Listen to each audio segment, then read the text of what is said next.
Hello, my name is Jerry Knapp. In the next few minutes, I'd like to share with you what I learned from a very close call at a natural gas emergency about air monitoring for flammable gases. I'll tell you a quick review of my incident first. We'll talk about tools for air monitoring and maybe a new procedure you might consider. So here's a photo of the explosion that I was involved in. My captain and I were near the front door when the building exploded. I didn't know it. That stretcher was going to be my ride to the hospital. Here's a photo showing the kind of the building was distributed around the neighborhood by the force of the explosion. We think it was at about 10% LEL, which is right in the middle of the flammable range for natural gas. And here's an aerial view to give you an idea how big the kill box was and the area you want to keep your firefighters out of when you're responding to natural gas emergencies. So at the call, the building was a locked building. My captain and I were near the front door, and I had a typical 4-gas monitor. This is a great instrument. Unfortunately, it has some limitations that we're not familiar with, and the fire service generally is a little bit weak on training with our 4-gas monitor. This takes about 30 seconds. It's a Wheatstone bridge, or there may be a catalytic bead sensor for LEL in here. And it takes about 30 seconds to get a realistic and reliable reading.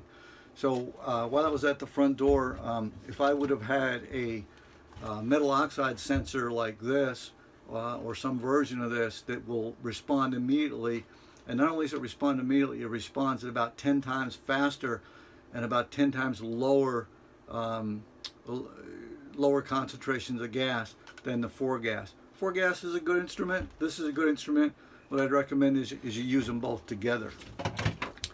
Well, I did find an instrument. This is a G2 made by Sensit. There's a 4-gas built in here, a typical 4-gas that we're used to. LEL, oxygen, CO, and hydrogen sulfide. So it's a great 4-gas. But what this instrument has on the end is a metal oxide sensor, which again is about 10 times more sensitive than our 4-gas, and it responds immediately. So had I had a metal oxide sensor, I might have gotten my reading a lot faster, and I could have gotten my captain and myself out of the kill box. So what I recommend to you is, if you have a 4-gas, that's great. Use your 4-gas, especially at natural gas calls, but team it up with a metal oxide. It'll give you a faster reading, about 10 times faster and about 10 times at lower gas concentrations, to give yourself and your crew time to get out of the kill box. Thank you very much. Be safe out there.